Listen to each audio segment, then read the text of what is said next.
আচ্ছা, তো আমরা এখন পড়ব আমাদের যে রসায়ন প্রথম পত্রের পঞ্চম অধ্যায় কর্মমুখী রসায়ন, সেইখানে 5.21 একটা টপিক আছে খাদ্য সংরক্ষণে ভিনেগারের গুরুত্ব। এইখানে একটা বক্স আছে, এই বক্সটা অনেকেই বুঝতে পারে না, তো আমরা এই বক্সটা হচ্ছে আজকে ক্লিয়ার করব। ঠিক আছে, এটা একদম সারসংক্ষেপের আগে, অর্থাৎ একদম লাস্ট টপিক এই কর্মমুখী রসায়নের। ঠিক আছে, তো এই বক্স পড়ার আগে আমরা তো হচ্ছে সবাই তো একটা জিনিস কাজ করার আগে হচ্ছে আল্লাহ ভগবানের নাম নিয়ে নেই। তো আমরা আসলে এখন আসলে ওই যে আওয়ামী লীগের লিডার ছিল না, যে হাসানুল হক ইনু, ওনার ছেলের নাম নিয়ে নেব। ঠিক আছে, এই বক্স পড়ার আগে আমরা কার নাম নেব? হাসানুল হক ইনুর ছেলের নাম নিব। তাহলে আসো আমরা বলি, সবাই একসাথে বলি যে সাবাস, সাবাস ইনুর ছেলে। আমরা কি বললাম? সাবাস ইনুর ছেলে। ঠিক আছে, তো এখন মনে করো যে আমি আসলে বাংলাদেশি কেউ না, আমি হচ্ছে ইন্ডিয়ান। তাহলে ইন্ডিয়ান হিসেবে আমি কি সাবাস বলবো নাকি সাবাস বলবো? ইন্ডিয়ানরা তো একটু স্বরে ছ উচ্চারণ করে, তাই না?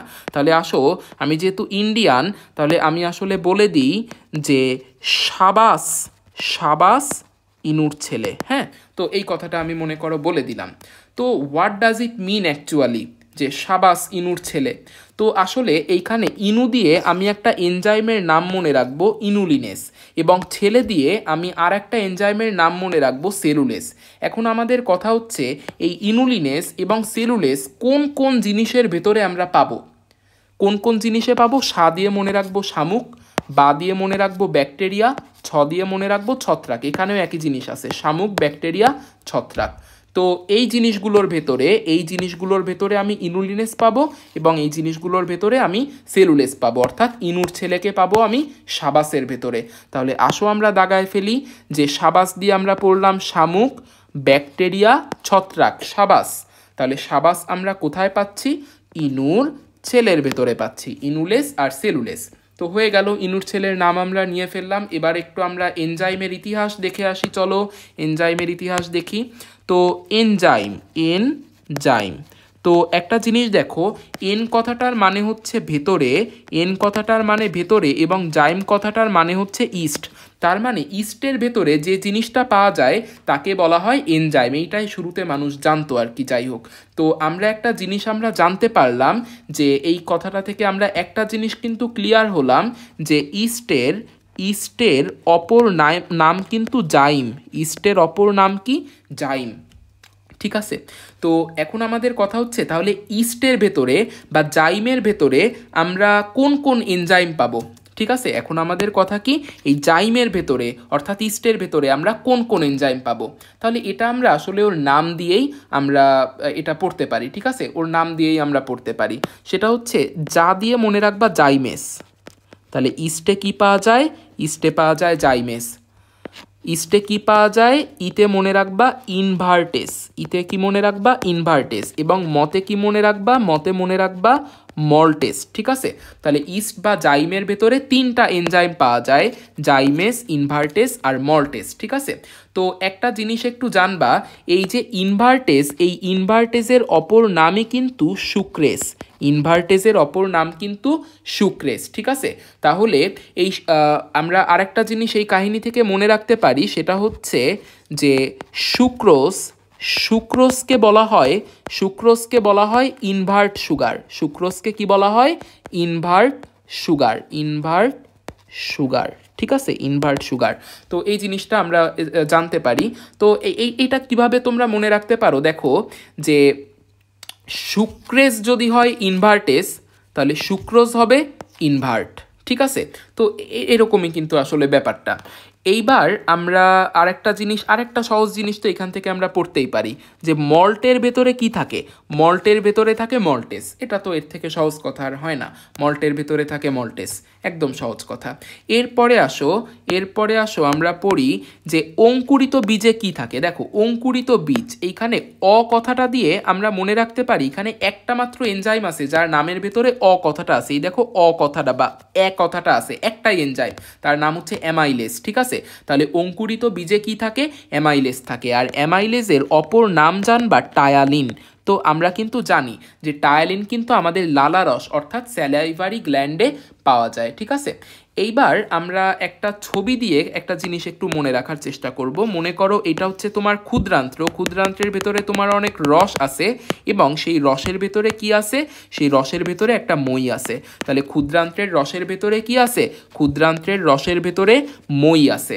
মই এর ম দিয়ে মনে রাখবা মল্টেস এবং ই দিয়ে মনে রাখবা ইনভার্টেস। তার মানে ক্ষুদ্রান্ত্রের রসের ভেতরে আমরা দুইটা এনজাইম পাবো। দেখো যে আমরা ক্ষুদ্রান্ত্রের রসের ভেতরে আমরা দুইটা এনজাইম পাচ্ছি। ক্ষুদ্রান্ত্রের রসের ভেতরে কি পাচ্ছি, মল্টেস পাচ্ছি, ম্যালটেস আর মল্টেস একই কথা। আর কি পাচ্ছি, ই পাচ্ছি, অর্থাৎ ইনভার্টেস পাচ্ছি। কিন্তু এখন আমি যদি বলি ক্ষুদ্রান্ত্রের ঝিল্লি বা অন্ত্রের ঝিল্লিতে কি পাওয়া যায়, এই দেখো অন্ত্রের ঝিল্লিতে কি পাওয়া যায়, বা আমি যদি বলি এই যে এইখানেও আছে ঝিল্লিতে কি পাওয়া যায়, তাহলে একটা কথা একটু খেয়াল করো, ঝিল্লির ভেতরে ল আছে, ঝিল্লির ভেতরে কি আছে, ল আছে। তার মানে ঝিল্লিতে আমরা কি পাবো, লেসিথিনেস পাবো আর পাবো ল্যাকটেস। ঝিল্লিতে কি পাবো, লেসিথিনেস আর ল্যাকটেস। এইখানে মেহেরবানি করে তোমরা আবার লাইপেস দাগায় দিও না, ঠিক আছে, এটা একটু খেয়াল রাখো। তাহলে ঝিল্লিতে আমরা কি পাবো, ঝিল্লিতে পাবো লেসিথিনেস আর ল্যাকটেস, ঠিক আছে, লেসিথিনেস আর ল্যাকটেস পাবো। তো এইটা আমরা পড়ে ফেললাম। এরপরে আসো আমাদের মোটামুটি না সম্পূর্ণভাবে আমাদের কার্বোহাইড্রেট কমপ্লিট, আর প্রোটিনের এই যে এই পার্টটা পড়া লাগবে না। এইবার আসো আমরা এই যে এই পার্টটা আমাদের জন্য বেশ গুরুত্বপূর্ণ, লিপিড নিয়ে বেলা আলোচনা করা আছে আর কি। তো এইখানে আমরা একটু দেখি যে প্রথম কথা হচ্ছে আমরা এখানে একটা ছবি আঁকবো। এইখানে লিপিড পড়ার আগে আমরা একটা ছবি আঁকবো। আমরা প্রথমে একটা যকৃত বা লিভারের ছবি আঁকবো এবং আমরা একটা গাছের ছবি আঁকবো। তো এই যকৃতের ভেতরেও দেখো একটা স্টার আছে, আবার গাছের ভেতরেও একটা স্টার আছে। তবে গাছের ভেতরে একটা লিপ আছে, গাছের ভেতরে কি আছে, লিপ আছে, যেটা যকৃতের ভেতরে নাই। তো এই ছবিটা দিয়ে আসলে আমরা কি মনে রাখতে পারি, দেখো এই ছবিটা দিয়ে মনে রাখতে পারি যকৃতের ভেতরে কি আছে, স্টার। এই দেখো যকৃতের ভেতরে কি আছে, স্টার এস। গাছের ভেতরে কি আছে, স্টার। তাহলে উদ্ভিদ কোষের ভেতরে কি আছে, স্টার এস। আবার গাছের ভেতরে কি আছে, লিপ আছে, অর্থাৎ ঠোঁট আছে। তাহলে এই যে উদ্ভিদ কোষে কি আছে, লাইপেস, ঠিক আছে, উদ্ভিদ কোষে কি আছে, লাইপেস। তাহলে এই জিনিসগুলো আমরা পড়ি। উদ্ভিদ কোষের ভেতরে দুইটা জিনিস আছে, লাইপেসও আছে, স্টারেজও আছে, লিপও আছে, স্টারও আছে। আবার তুমি এভাবেও চিন্তা করতে পারো, উদ্ভিদের ভেতরে পাতা মানে লিপ দিয়ে লাইপেস, ঠিক আছে। আর যকৃতের ভেতরে কি আছে, যকৃতের ভেতরে অনলি স্টারেজটা আছে। আচ্ছা, এরপরে আসো যে আমাদের এই যে রক্ত, তো রক্তের ভেতরে তো আমরা জানি যে কোলেস্টেরল থাকে, যেগুলো জমাটমা হয়ে আমাদের হার্ট অ্যাটাক আরও কি হয়, তাই না। তাহলে আমাদের রক্তের ভেতরে যেহেতু কোলেস্টেরল থাকে, তাহলে কোন এনজাইম থাকে রক্তের ভিতরে, কোলেস্টেরেজ। কোন এনজাইম থাকে, কোলেস্টেরেজ। আচ্ছা, এই জিনিসটা আমরা পড়লাম। এইবার লেসিথিন থাকে বৃক্ক আর মগজে। এই ব্যাপারটা আমরা এভাবে মনে রাখতে পারি যে জাস্ট এভাবে একটু পড়বা যে মোবাইলে, কি পড়বা, মোবাইলে।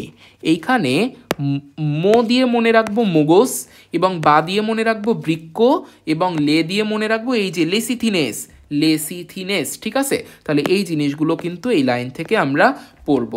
আর আমাদের লাস্টে কয়েকটা কথা বলা আছে যে এই যে nucleus, DNA polymerase, RNA polymerase, এদের কথা বলা আছে। তো আমি আগে একটু ব্যাপারটা ক্লিয়ার করে নিই যে আমরা জানি যে আমাদের দুই ধরনের নিউক্লিক অ্যাসিড, একটার নাম হচ্ছে ডিএনএ আর একটার নাম হচ্ছে আরএনএ।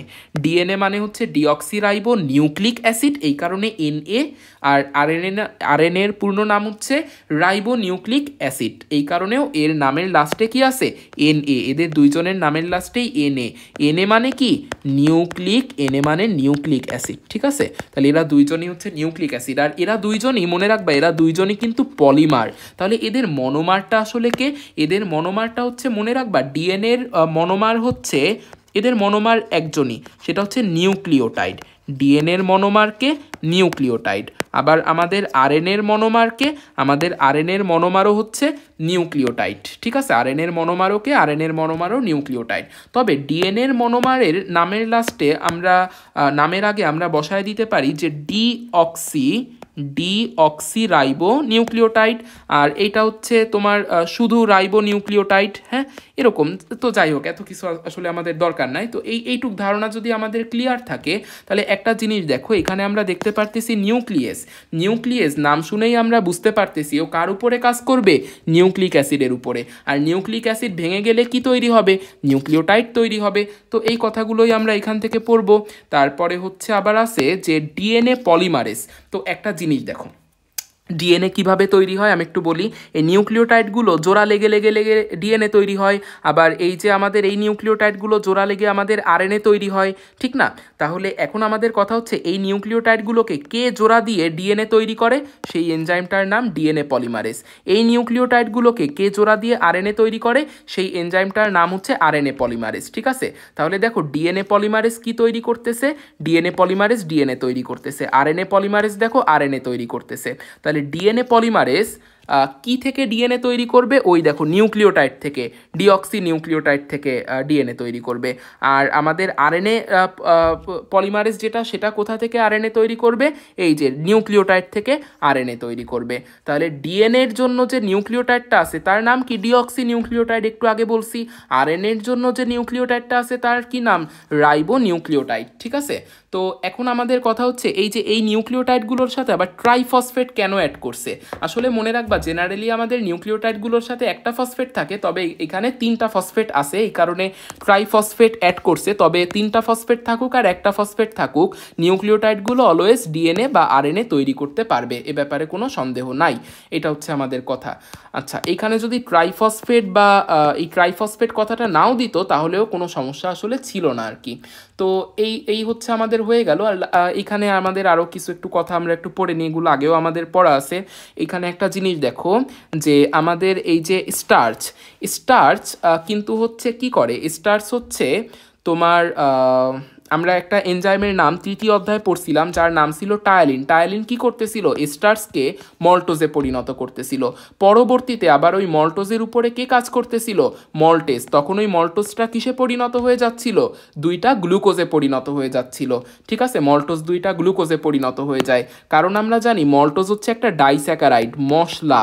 মশলা মানে হচ্ছে ডাইস্যাকারাইড। তাহলে মল্টোজ মানে মল্টেজ, সুক্রেস এবং মল্টোজ, সুক্রোজ এবং ল্যাকটোজ, এরা সবাই কি, ডাইস্যাকারাইড। তাহলে এদেরকে ভাঙলে তুমি কয়টা উপাদান পাবা, 2টা উপাদান পাবা, ঠিক আছে? তাহলে মল্টোজকে ভাঙলেও তুমি কি পাচ্ছ, গ্লুকোজ পাচ্ছ, গ্লুকোজ পাচ্ছ। এগুলো দাগানোর কোনো দরকার নাই, এগুলো দাগানোর কোনো দরকার নাই, আমি জাস্ট একবার একটু বলতেছি আর কি।